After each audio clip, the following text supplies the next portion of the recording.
This program contains graphic violence and sexual situations. Viewer discretion is advised. No! 2 bloody crime scenes. Dozens of empty graves. Someone was going in and digging up corpses. A sick obsession with mother. And a suit of human skin. He starts putting on female skin, female breasts, actual breasts. A plot from a Hollywood horror film? This is a terrifying true story. Monsters are real. And the scary thing is they look just like you and I. The actual events that inspired the movies Psycho, Silence of the Lambs, and many more stories of terror.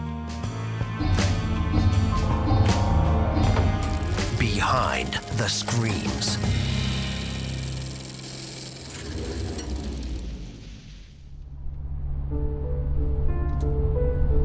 Small town America, 1954. It's a time of peace and prosperity. In rural Plainfield, Wisconsin, a town of less than 800 people.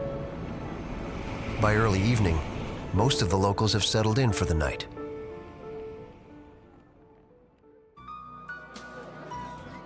But a dim light still shines inside one local tavern. The owner, Mary Hogan, is busy cleaning up after a long day of work. She's a tough, outspoken woman who can hold her own against drunk and disorderly patrons. There's just one person left in her bar. As he quietly sips his coffee, she goes about her routine. You have enough coffee over there? What she doesn't realize, inside this man, a flame of cruelty and hatred is burning, slowly growing more intense and more deadly.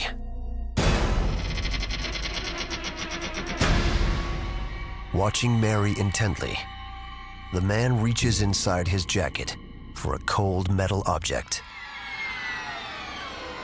an instrument of death.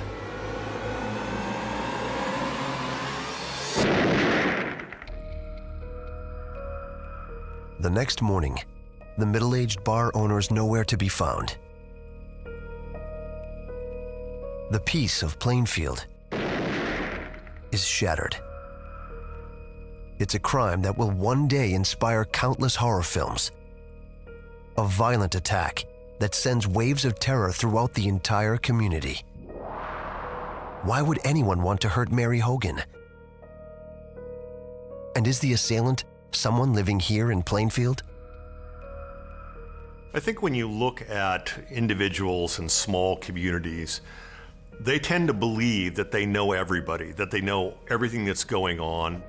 They're typically long-term families that have lived there, and they see the big city as that place where crime happens and there's a lot of violence. Very, very different from the location in which they live. So anytime you have violent crime in a small community like that, it's going, and especially really aberrant violent crime, it's going to have a huge impact on the public there.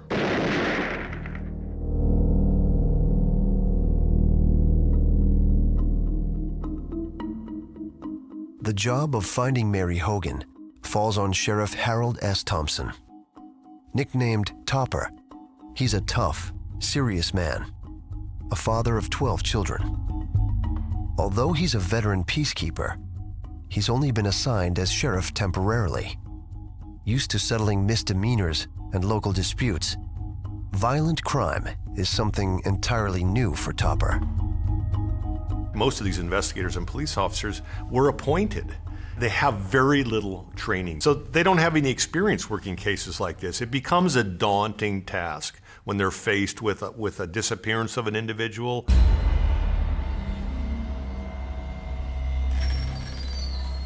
Arriving at the scene, Sheriff Thompson pushes open the door to Mary's tavern and immediately sees the bloody signs of a violent struggle. He scans for anything out of place. A cash box lays empty on the counter. But something tells him this is something far more sinister than a robbery. In every crime scene, you have something that is being targeted by the suspect. The problem with this crime scene is that you've got missing cash from the scene, but you also have a missing body from the scene. Typically in a robbery, we're looking for the thing that's being taken. It's gonna be cash, it's gonna be some sense of valuables, some object perhaps, but when a body is missing, it's clear that the target is not just property, it's a person. Thompson finds a single bullet casing resting ominously on the floor. Clear evidence, the pool of blood is from a gunshot wound. On the bar, a spilled coffee mug sits upright, marked with a bloody fingerprint. Thompson wonders, does this print belong to the killer? A bloody fingerprint at the scene is really important to us because it indicates it's probably been left at the time of the crime. But remember, in the 50s, we don't have the same kind of database as we have today. A fingerprint database is going to be very, very thin, if at all. Without a known suspect with fingerprints in custody, there's nothing to match. Bloody drag marks lead from the bar through the red puddle on the floor toward a door. Outside, the trail ends at a set of tire tracks. Every crime scene hopefully leaves you with some form of forensic evidence. In this particular situation, inside you've got blood smears from the body being drugged, and outside you've got tire tracks. The problem, of course, is you're going to have a series of tires to match the tracks to. So it may have some investigative value for you along the way, but more importantly, it'll have value once you find the guy who has the tires.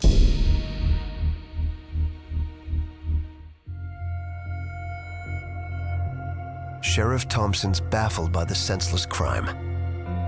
Without a body, he has no way of knowing if this is a kidnapping or a killing.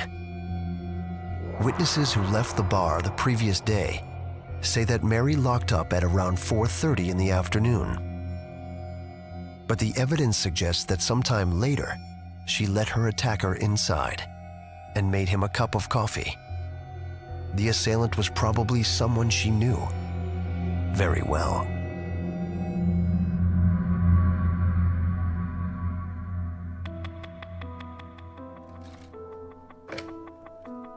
Recognizing his lack of experience and need for help, Sheriff Thompson calls the crime lab in nearby Madison to inspect the scene. Yeah, hey Ron, this is Sheriff Thompson down here at the Sheriff's Station.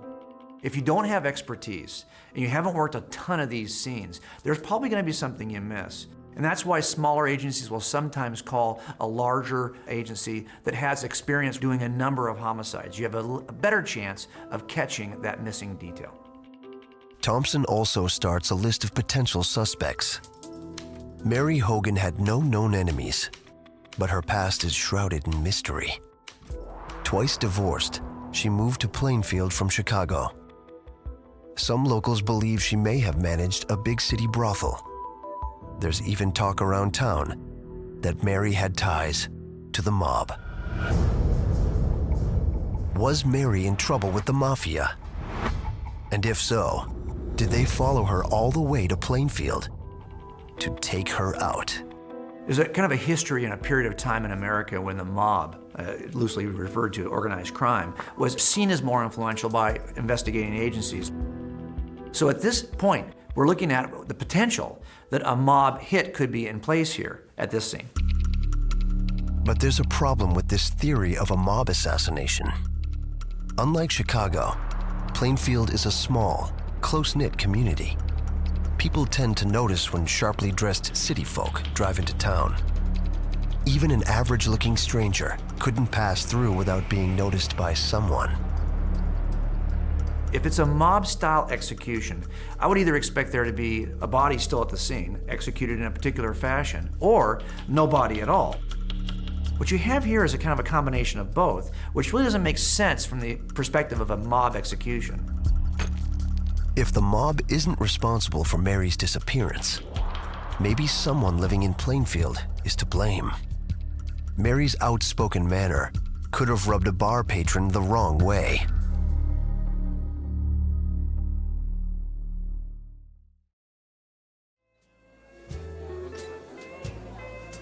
One possible suspect is a tavern regular, town oddball Ed Gein. It's common knowledge in Plainfield that the 48-year-old man had a tough upbringing. His father was an abusive alcoholic, and his mother, Augusta, was an obsessively puritanical woman. She railed against the pleasures of the flesh. You can't trust any of them.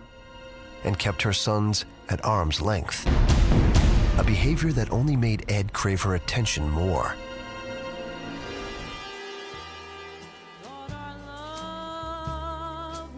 It also made him very awkward when it came to women.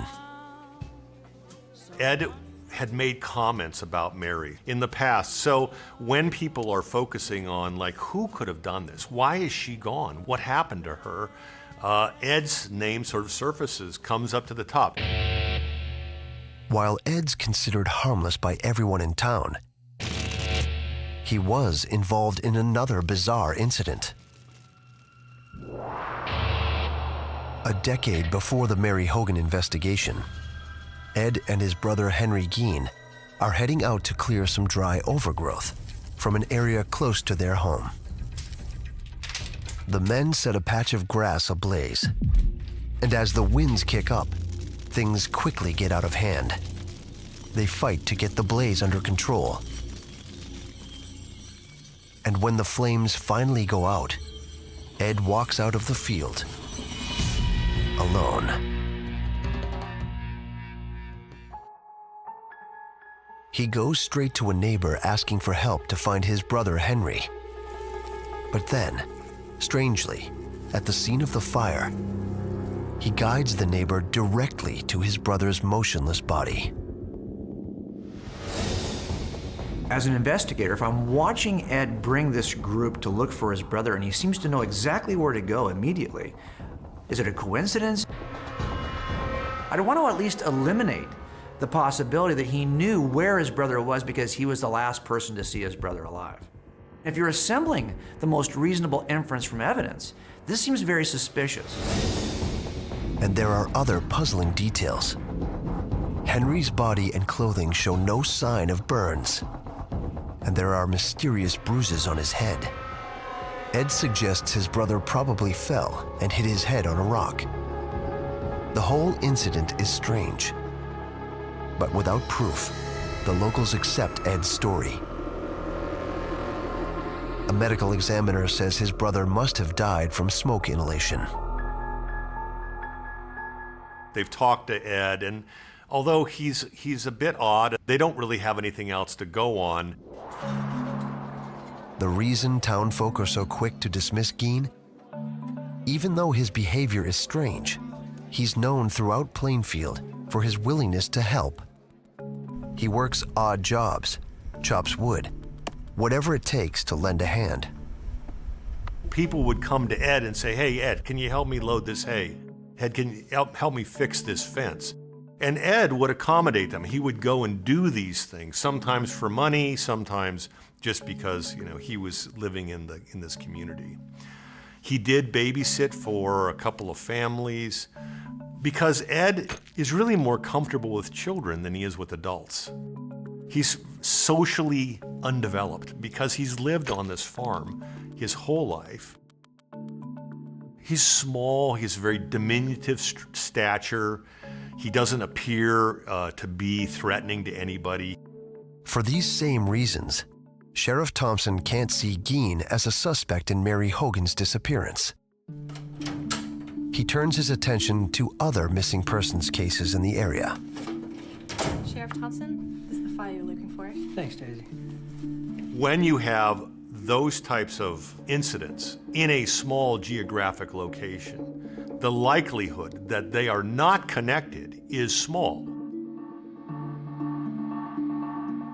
When investigators are looking at this particular case, there are several people at the time who are missing within a time frame relatively similar. And what you're doing when you have a number of people who are missing of this nature is you're trying to find the common thread. Is there something about each victim that's so common that you could attribute them to the same suspect? Do they seem like they could be actually connected to one another in some way? Are they connected geographically? Are they connected because of the same age, the same sex? The sheriff uncovers 3 missing persons cases that have all gone unsolved. And they all happened within 2 hours of Plainfield. Case number 1. An 8-year-old girl, Georgia Weckler, went missing. Walking less than a half-mile home from school, she disappeared in broad daylight. Case number 2.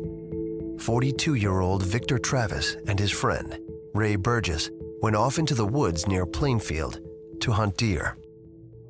No trace of the men or their car was ever found. Finally, case number 3. Just 1 year before Mary Hogan's disappearance, teen Evelyn Hartley was babysitting a small child when she vanished.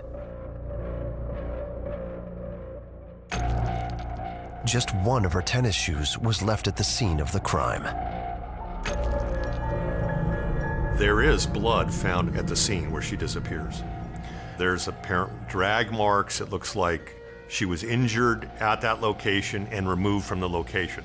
That's very similar to Mary Hogan, injured at the location and removed. Thompson notes that in each case, huge search parties combed nearly every inch of the surrounding landscape, looking for any sign of what happened to these missing girls and men. But after days and weeks of searching, nothing. There's only one lead in the Georgia Weckler case, a dark Ford sedan, seen once on the road leading to Georgia's home, and again later in town. But is this enough to catch a criminal? At best, a description of a Ford, especially if it's very generic in its description, is only going to give you a piece of circumstantial evidence you could later put in part of a cumulative case. But it's not going to be like that one aha moment where you say, wow, only one person in town owns a Ford. In a community like this where so many Fords are present, there's no way to connect the Ford to any one particular individual in that community. It's just going to be one piece of a larger puzzle.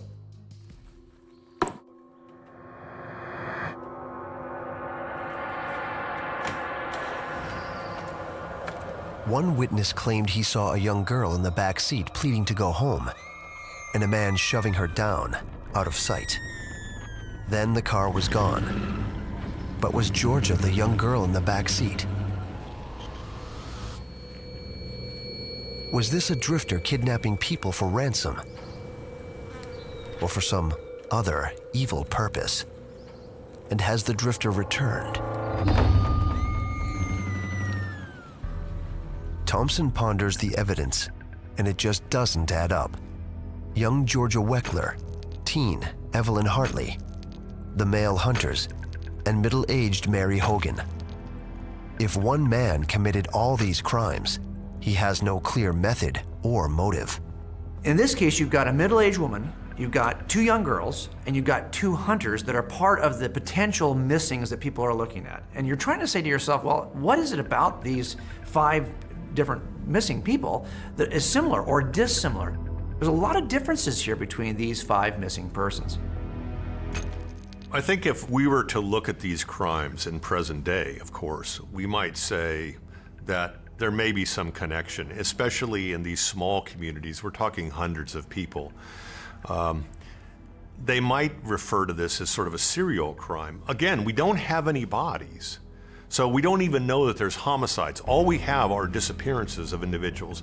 We suspect there's been foul play because there's blood at a couple of these scenes, but all we have is that they've disappeared.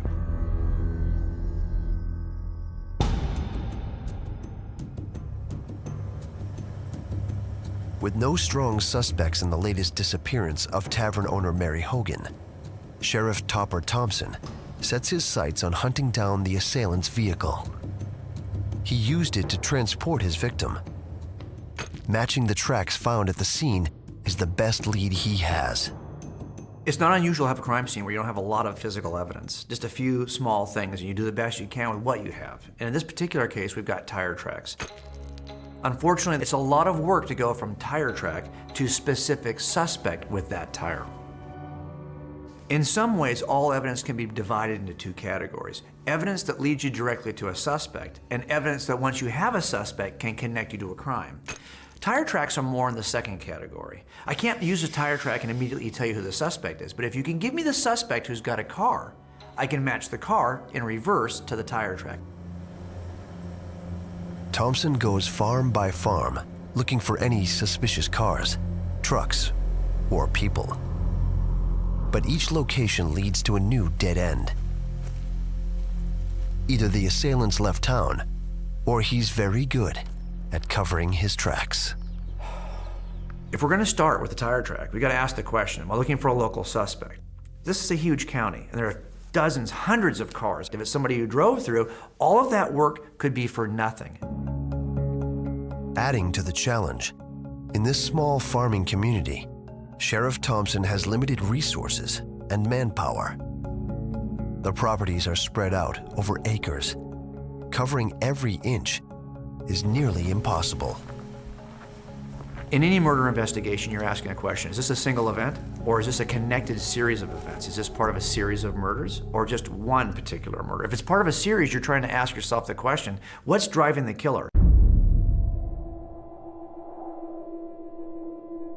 What the sheriff doesn't know is that right here in once peaceful Plainfield, a place of honest labor and holy worship, a deviant mind is committing acts even more twisted than murder. Under cover of darkness, the predator stalks not only the living, but the dead in local cemeteries. Armed with a shovel and lantern, this deviant mind is searching for something inside human graves. Digging up a freshly buried coffin, he opens the lid, takes what he needs, then fills the hole again, leaving no sign that anything ever happened, and he does it over and over. The most chilling part, this thief isn't looking for hidden treasure. He wants the corpses themselves, especially the females. Every theft scene has a target, something that the suspect is interested in, which is why the theft is occurring. In grave robbing, you have to ask the question, what is being targeted? Is it property? Is it jewelry? Is it clothing? Or is it something more sinister? Is it the actual body that's in the grave? In this particular case, it doesn't appear that property is the target. Instead, it's the bodies. He's a selective thief. He's stolen whole bodies before, but sometimes he takes just an arm, a leg, or even a head. What macabre purpose could all these dead bodies possibly serve? Digging up corpses suggests some kind of paraphilic behavior, whether it's necrophilia, having sex with the bodies, whether it's voyeurism, wanting to look at the dead bodies. In this case, the bodies that were being dug up were basically middle-aged women. So we've got a certain type of individual that's being dug up. These nightly activities have gone unnoticed for years. The thief only visits fresh graves, leaving them just as he found them. It's an act no one could possibly believe is happening in Plainfield. But things will never be the same in this town, ever again.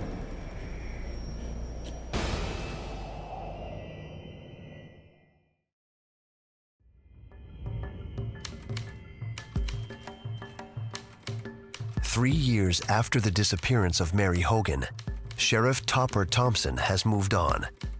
and there's a new sheriff in charge. His name is Art Schley. Schley's as baffled by Mary's case as his predecessor. But all that is about to change. Late one morning, hardware store owner Bernice Worden is checking inventory with her son, Frank, when Ed Gein shows up. Morning, Frank. Hi, Bernice. Morning, Ed. How are you today? Oh, can't complain. Say, Bernice, would you... Gein invites Bernice to go out roller skating. Oh, I don't know, Ed. Store's keeping me pretty busy these days. He's asked before, and she's always said no. When she declines, Yeah, Ed, we're pretty busy stocking up here. he turns to Frank. But you're still going deer hunting tomorrow, right, Frank? Crack of dawn. Couldn't miss that. Bernice, I need a gallon of antifreeze. I'll come by tomorrow and get it. Okay, Ed, I'll make a note of that. See you tomorrow.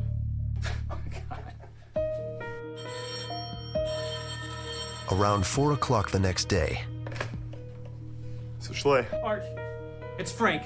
I need you to come down to the store right now. Oh, Frank, calm down. What's going on? Sheriff Schley gets a panic phone call from Frank. He asks the sheriff to rush over to the store, that something has happened to his mother, Now, Art. and he thinks he knows who's responsible. Ed Gein. I need you to get down here right now, Art. All right, Frank, calm down. I'll be there in a second.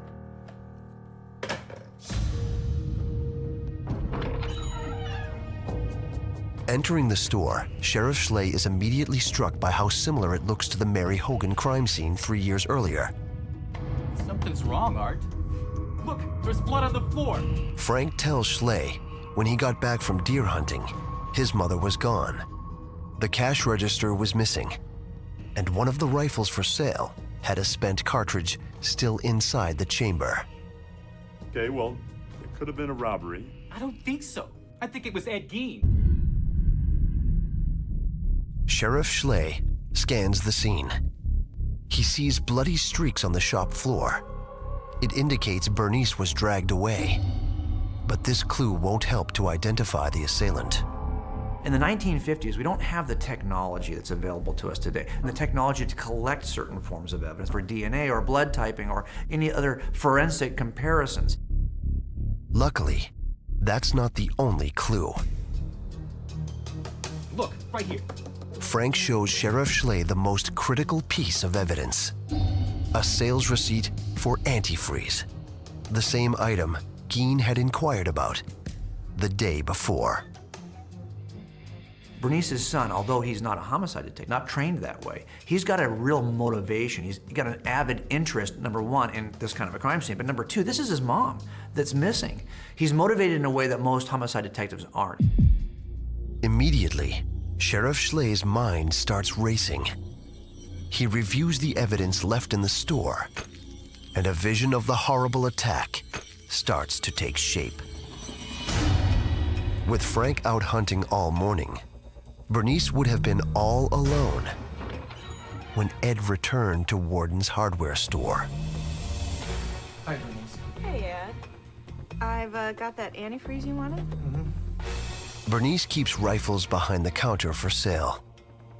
All Ed needs to do is find a way to get Bernice to heading back. Here you go. Hey. Then Almost forgot. he could make his move. I have to do some work on the shed today, so I need some 4-penny nails. Oh, okay. I have those in back, so just hang on a minute. Slipping behind the counter, he could quickly grab an unloaded rifle off the wall and quietly step back into the front of the store. His next step is proof this attack must have been premeditated. With no ammo on display, he must have brought his own cartridge. Pulling the bullet from his jacket pocket, he could silently load the weapon and wait for his victim to return.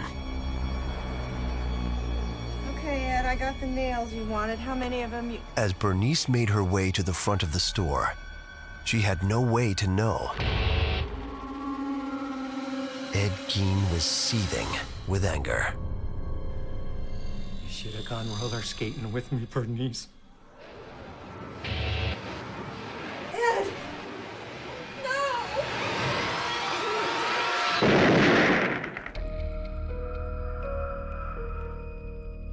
Schley speculates Gein could have removed the cash register to disguise the true nature of his crime. The same trick used before when Mary Hogan vanished. But are the two crimes truly related? And is Gein really a monster living in plain sight? So here we have another scene. A missing female, gunshot wound, blood at the scene, the body is missing. Very interesting and very distinct MO, and it's very similar to what happened to Mary earlier. These two crimes appear to be connected. Immediately, Sheriff Schley picks up his partner, Dan Chase, and the hunt is on. The officers quickly locate Gein outside a neighbor's home.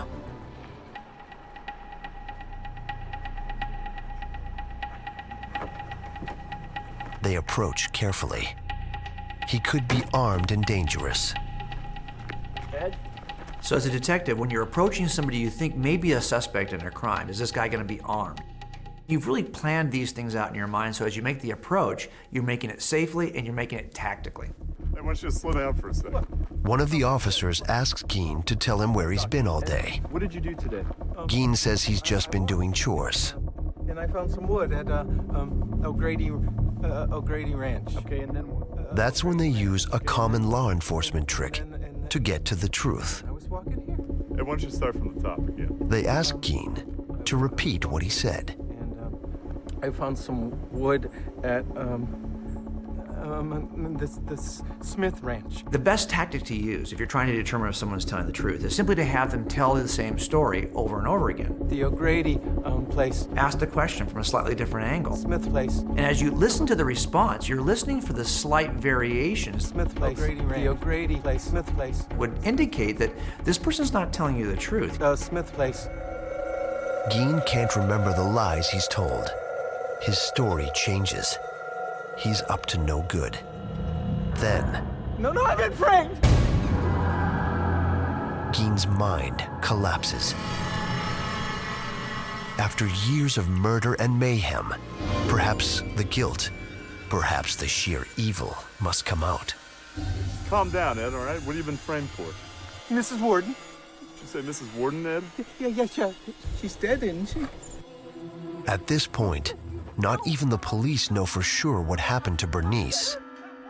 They arrest Gein on the spot and take him to jail. With Gein in custody, Sheriff Schley and Officer Chase race to search the Gein family farm. There's no time to lose.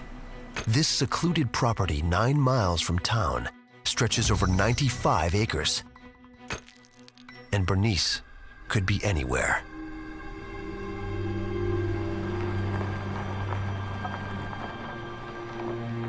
They begin just a short drive off the road at Ed Gein's very dark and forbidding home. Many of the local children believe it's haunted by an evil spirit. They have no idea how right they are. The officers slowly move toward the building, looking for a way in. They can actually enter the residence if they have a sense there's a possibility that somebody's still alive, is injured, is in dire need of help. It's exigent circumstances. That's the motivation they have to actually enter the house. They notice a shed in the back of the home. Schley can see the door only has a rickety latch. He lifts his foot up and kicks hard. You ready?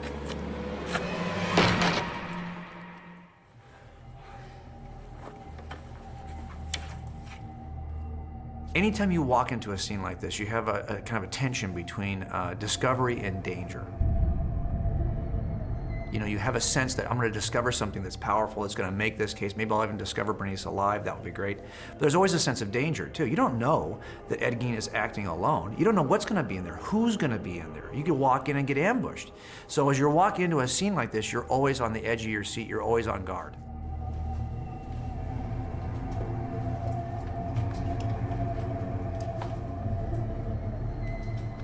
The officer's flashlight beams reveal trash everywhere.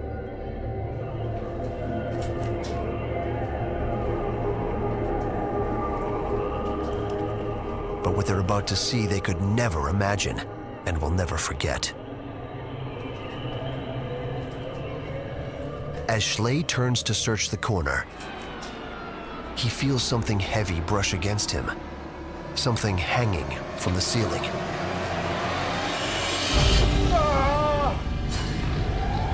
It's a human body. Oh, God.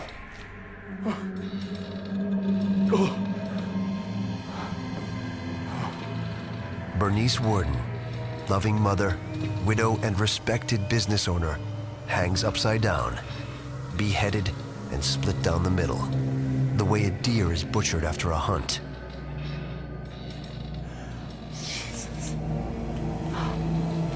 It's the revolting act of a sick, perverted mind.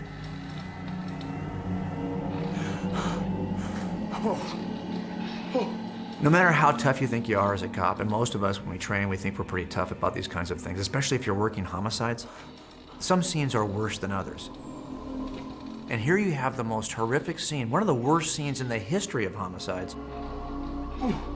He reacts like probably most of us would, runs out of the room and throws up.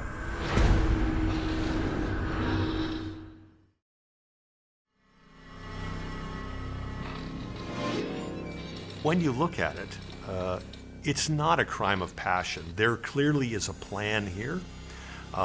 It's done in a very methodical way. Her feet are spread apart on a bar. She's been hoisted up by a block and tackle. Her hands have been tied to her sides. She's been essentially eviscerated, opened up from her sternum all the way up to her pubic bone, and all of her internal organs are gone. And of course, we're talking about police officers who have never seen anything like this. They look at Bernice and they're not even sure if it's Bernice or not because the corpse doesn't have a head. It's clear that he had done this kind of activity before. Clearly he was skilled at it. And Bernice isn't Ed Gein's only trophy. Inside the main home, his demented decorations are everywhere. Parts of bodies, women's skulls, and hidden under a burlap sack, the face of Mary Hogan, turned into a horrifying mask. You were wondering, well, why would he do this? Why is he collecting all of these different body parts? I mean, this really goes to this psychosis that Ed has. But Ed Gein's greatest prize is the one that truly gives a glimpse into the psyche of a madman. Propped up in a dusty, cluttered room, Schley finds a full-body garment Gein had sewn from human skin. He wore this suit to become female. Ed has still got this fixation on his mother. At some point, fairly shortly after her death, Ed is actually believing that he has the power to will her back to life, bring her back from the dead. And when he can't do that, he essentially recreates her in himself.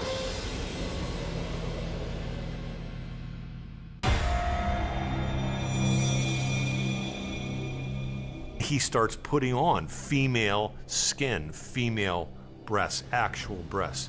Starts wearing a vagina and actually dancing around out at night in the moonlight. I mean, it's a very macabre, kind of very creepy scene, but from a psychotic standpoint, What you really see is Ed trying to become his mother.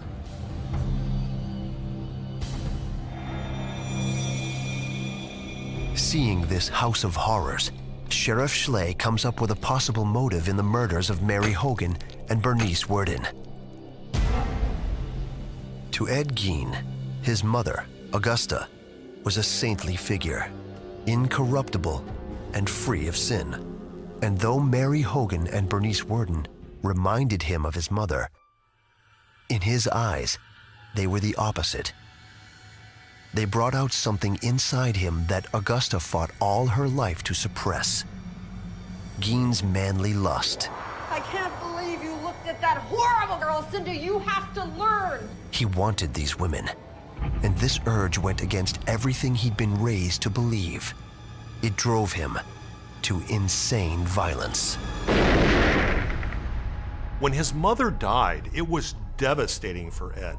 He lost not only his very best friend, but he lost his support structure. Ed, I think, essentially was socially and emotionally lost at that point.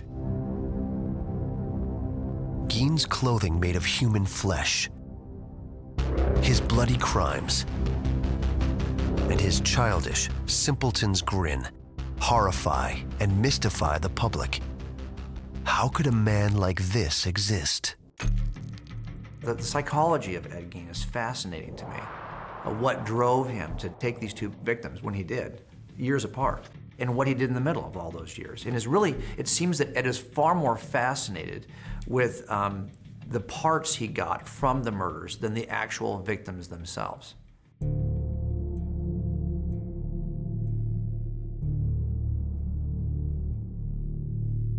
Clearly, Ed is psychotic. He has serious mental health problems.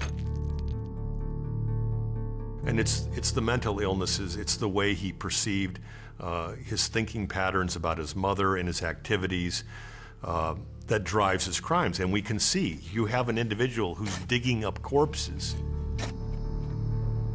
He's cutting out vaginas, he's cutting off breasts, he's cutting off the skin, he's cutting off the skull and taking off the hair on the skull. He's wearing it.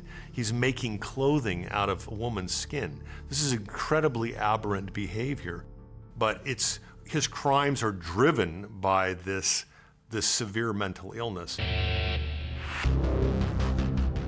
Sheriff Art Schley, overcome by the atrocities he witnessed inside Gein's home, can't contain his anger.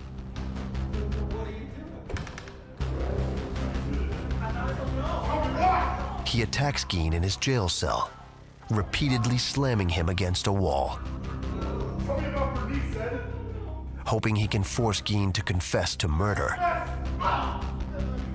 He never does. Gein maintained his innocence throughout the murder trial. In court, he claimed he killed Bernice Worden by accident, that the sight of blood made him faint. He couldn't recall how she came to be hanging in his home. So where did he get the huge array of human body parts police found in his home? He says he pulled them from local graves. He's admitting to the police that he has engaged in digging up corpses from local cemeteries. Some he took with him, some he returned, some he removed body parts from, some he was skinning, but he's engaged with these dead individuals, all women. And it's so unusual for people because for the time in 1957, the baseline of behavior isn't what we have today. We don't have 24-hour, 7-day-a-week news. And it was so unusual, so bizarre, that it just captured the national audience. Although he was ultimately found guilty of murder, he never saw the inside of a prison cell. Labeled insane, he spent the rest of his life in a mental institution. There are only three things that motivate any homicide: financial greed, sexual or relational lust, and the pursuit of power. But there's a fourth category we have to assess, and that is just crazy. Is somebody so insane that they're not even motivated by anything? They're just doing it without a motivation because they're crazy. This is something we have to assess, especially when we come to trial. Were they able to make free choices and they were driven by one of these three things they could have resisted, or are they just so crazy they couldn't make a free choice? I think that he was very mentally disturbed. And there's no question when he is interviewed by a number of psychiatrists and psychologists that they all are in agreement that he is psychotic. And they describe him as schizophrenic, which is clearly, I think, the case when you look at Ed Gein's history.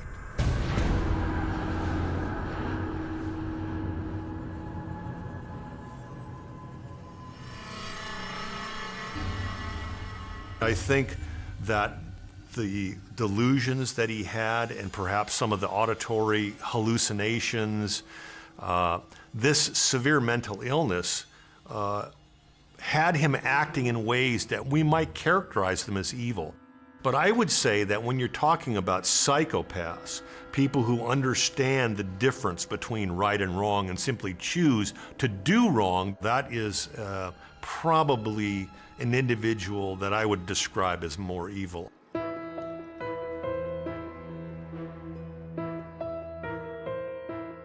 It was an unsatisfying end for the people of Plainfield. With no way to strike out at Gein the man, they wreaked their vengeance on Gein's family home, burning it to the ground. But even after he died in a mental hospital 27 years after his arrest, the memory of his horrible crimes lived on. Buried in his family plot, Gein's tombstone was vandalized repeatedly. Authorities finally placed it in storage for safekeeping. Ed Gein turned life in Plainfield, Wisconsin on its head. Media poured in for the trials, for all the attention in these very aberrant homicide cases. National attention, international attention. The world had its eye focused on Plainfield, Wisconsin and the residents there. They were never going to be the same because in their minds and in their hearts, they realized, can I really know if there's not another Ed Gein out here? Someone that I know who could be doing the same thing? The attention from 1957 to present day never left Plainfield, Wisconsin. It always has that moniker as the city that grew the monster Ed Gein, the psychotic monster that was digging up graves and cutting up women and wearing women's clothing and, you know, a house full of vaginas and breasts and lamps and chairs made out of human skin. That community will always be known for that and not for the people that were in the community. And I think that was very difficult for them to deal with. They never wanted that focus. But the legacy of Ed Gein will never die. He put a face on true horror. And the most shocking thing is how plain and simple that face of terror truly is. Monsters are real. And the scary thing is they look just like you and I. In 1959, just 2 years after Gein's arrest, Wisconsin native Robert Bloch published the book Psycho. In it, the main character, Norman Bates, obsessed with his late mother, kills victim after victim in the small town of Fairvale. The film adaptation of Bloch's novel is one of the most famous horror films of all time. And behind it all is Ed Gein, a man who could have gone unnoticed by the world if it weren't for his sick appetite for female flesh and a bizarre obsession with his mother. In many ways, Ed Gein was a very ordinary guy. He lived alongside his victims for years before they became his victims. I think that's what's so shocking about Ed Gein's case, is it's horrifying to think that there's somebody who could be just like us, looks like us, lives with us, interacts with us, and in the end becomes a predator of us. And that's why I think Ed Gein has lived on in infamy as the face of evil. 2 bloody murders, a grave robber that steals human bodies, and a suit sewn from female flesh. These things shouldn't be real, but they are.